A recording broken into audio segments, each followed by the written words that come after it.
A 76-year-old mystery from World War II is finally solved. While guarding prisoners of war, an American hero lost a duffel bag that not only held some of his belongings, but also one of his most precious memories.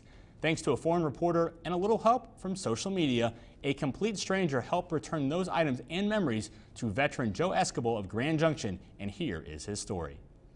World War II veteran and Grand Junction resident Joe Escobar, who is 95, put his blood, sweat, and tears on the line to defend his country.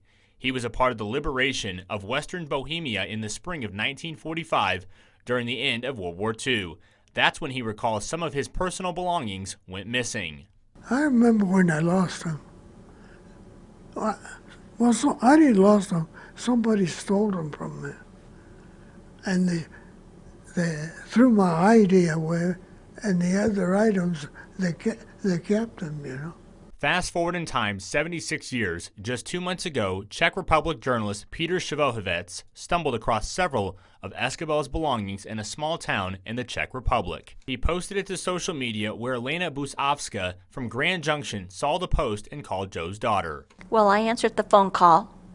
It was from our good friend now, Elena, who is from Czechoslovakia, who lives here in Grand Junction. And she was following up from a phone call where they were trying to find my father to return these missing items back to him.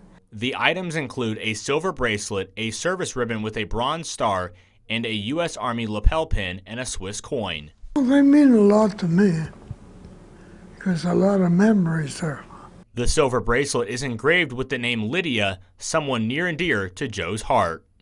Well, I'm married by the same girl that I'm half cropped in. Lydia is gone now, but Joe treasures her memory now in these reminders of his days as a part of the greatest generation. Very, very special.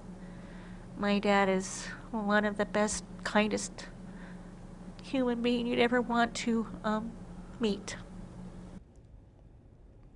Very special indeed. Joe Escobar was a staff sergeant in the U.S. Army. Czech reporter Peter Shavohovec tracked Mr. Escobar down through an obituary. Why did the reporter go to such lengths to find Mr. Escobar? You may have seen in his letter he thanked Escobar for helping rid his country of the Nazis.